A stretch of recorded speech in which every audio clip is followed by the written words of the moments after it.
Buenos días. En los próximos minutos vamos a revisar la evolución de los mercados internacionales y las perspectivas para los próximos meses. Partiendo por lo que ha sucedido con la pandemia, vemos que en Estados Unidos y Europa se observa una cierta eh, tendencia a la caída de los nuevos casos. No así en Sudamérica, donde se ve una tendencia al alza generalizada, incluyendo Chile. De tal forma que en algunos países se están enfrentando a nuevas medidas de confinamiento, pero por otro lado, también el proceso de vacunación va avanzando, obviamente todavía está bastante lento, pero se espera que en Estados Unidos y Europa hacia mediados de año ya entre el 70 y 80% de la población esté vacunado, lo cual ya significa que llegaríamos a un proceso más de normalización de las actividades. La economía ha seguido bastante bien. Si uno mira los indicadores de la industria, los PMI, vemos que se encuentran sobre el nivel de 50 en Estados Unidos, Europa, China.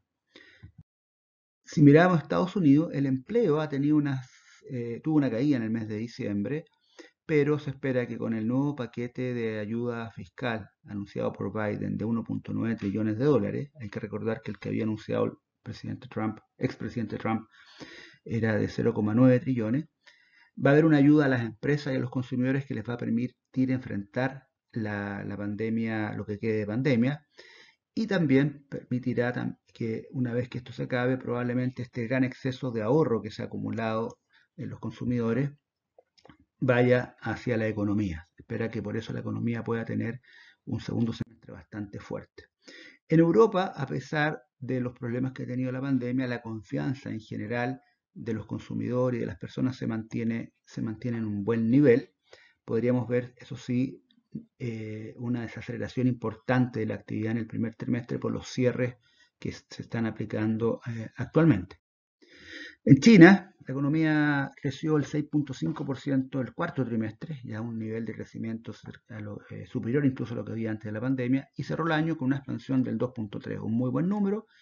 Este crecimiento ha sido liderado por la demanda externa, el sector industrial, y un poco más atrás viene el consumo, que como vimos, la confianza de los consumidores ha estado subiendo, por lo tanto, se espera que vaya en los próximos meses a fortalecerse. Las proyecciones de las economías para este año, las economías desarrolladas, uno ve que para Estados Unidos se espera una caída del 3.4 y una recuperación completa para el próximo año. No así en Europa, donde la recuperación sería más bien parcial, con países como España, como Reino Unido, que tienen caídas muy fuertes este año, fuertemente golpeados por la pandemia. En el caso de los mercados emergentes destaca el crecimiento de China, que finalmente, como mencioné antes, fue un 2.3. Esta es la proyección que había a comienzos de diciembre de un 2.1.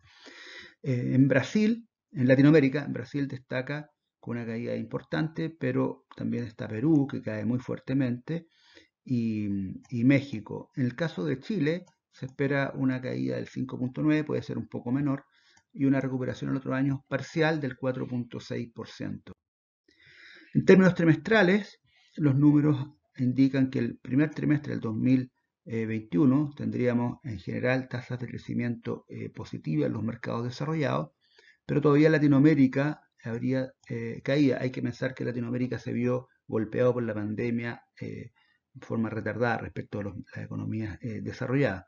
Para Chile se espera una caída en el primer trimestre y una fuerte recuperación a partir del segundo trimestre. En Chile, el IMASEC mostró por primera vez en 8 meses un crecimiento del 0.3% en el mes de noviembre, eh, y se espera un número parecido, puede llegar hasta el 1%, las visiones más optimistas para diciembre. Lo que sí, el empleo, que se ha recuperado, en el peor momento Chile llegó a perder 1.800.000 empleos, se han recuperado 744.000 a noviembre, pero la mayoría de esos son empleos informales. Entonces, la economía, si bien se está recuperando, el empleo que se ha recuperado es una fracción de lo que se perdió y de muy mala calidad. Y eso puede afectar, por supuesto, la evolución del consumo en el año 2021.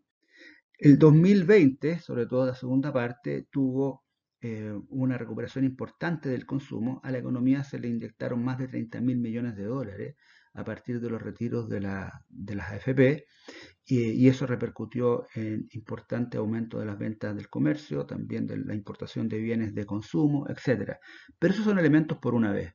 Como es muy probable que no haya un nuevo retiro, deberíamos ver números poco más débiles en los próximos meses y que también eso afecte el empleo, la recuperación del empleo. En términos de tipo de cambio, la recuperación de China, la depreciación del dólar, ha hecho que el cobre se lee hoy día sobre los 3.6 dólares, y también en el mes de diciembre el importante retiro de las AFP, hizo que éstas vendieran cerca de 9.000 millones de dólares, además de cerca de 2.000 millones de dólares que habría vendido el Ministerio de Hacienda. Generó una presión bajista muy fuerte en el tipo de cambio que lo llevó hasta los 700 pesos.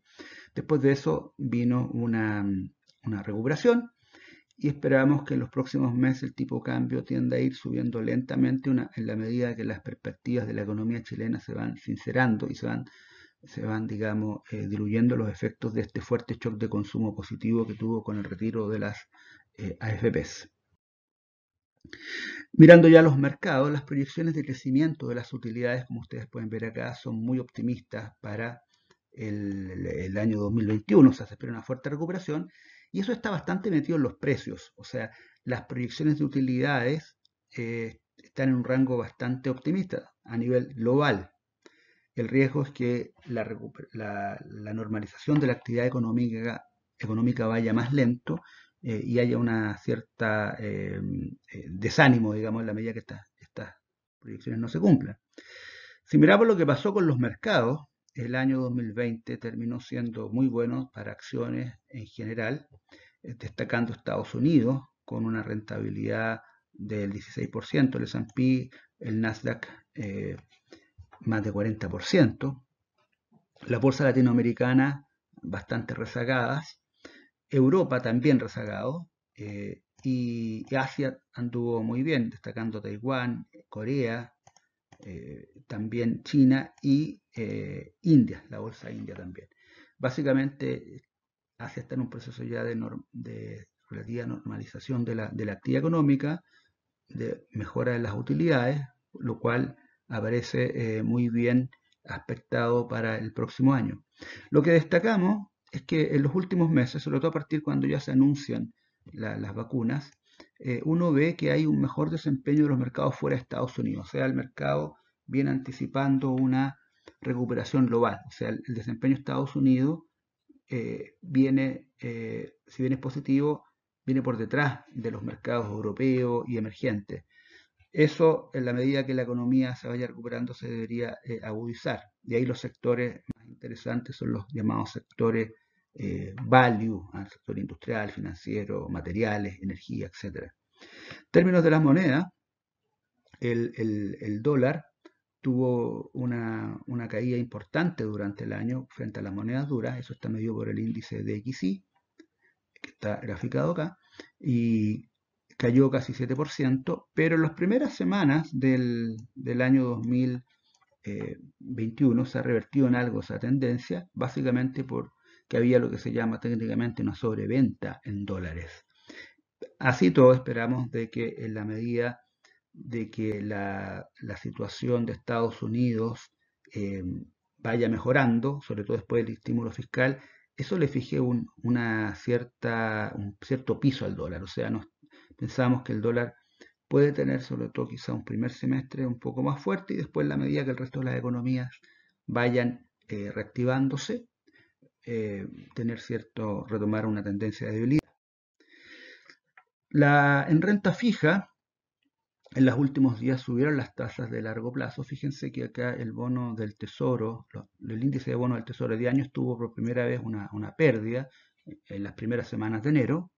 El año pasado rentó muy bien, fue la clase de renta fija que más rentó, pero de ahora en adelante uno lo que ve es que las tasas de largo plazo van a experimentar una tendencia al alza, moderada, porque el Fed va a impedir una subida muy fuerte, pero generan riesgo de pérdidas en aquellos activos que tienen lo que le llamamos un bajo yield, o sea, bonos corporativos, y por supuesto los bonos del tesoro. El mercado se ha comenzado a preocupar algo de la inflación, como ustedes ven en el gráfico de la derecha, la inflación implícita, medida por la diferencia entre los papeles nominales y reales, llegó a los niveles más altos en los últimos años. Probablemente tengamos una inflación más alta, sobre el 2% en Estados Unidos en algún momento del año 2021, pero no parece que vayamos a tener esa situación en forma permanente. En cualquier caso, lo que está claro es que durante todo el año 2021 el FED va a mantener su política extremadamente expansiva. Si miramos las tasas de retorno actuales que ofrecen los bonos, los distintos tipos de bonos, vemos que en el caso de los bonos de grado de inversión, las tasas son bastante bajas, un yield del 2.10, o sea, frente a una subida de la tasa base que es probable que se dé, veríamos incluso pérdida en esos papeles. En lo que es high yield y bonos emergentes, la situación es un poco mejor. Dentro de la clase, dentro de renta fija es lo que más nos gusta, eh, pero sin las ganancias que tuvimos a partir del tercer trimestre del año 2020. En términos de recomendación, estamos sobreponderando la inversión en renta variable, a pesar que vemos en el corto plazo ciertas turbulencias por el fuerte alza que han tenido los mercados y por la falta de control aún de la pandemia. Los mercados preferidos para nosotros son Estados Unidos, Asia y Europa. En renta fija, recomendamos estar subponderados, sobre todo lo que son los bonos del tesoro, que tienen muy poco yield, como mencionamos antes, los bonos corporativos de inversión, y sí sobreponderar lo que es high yield, deuda emergente, tanto corporativa como soberana. Bueno, este ha sido el informe de este mes. Gracias.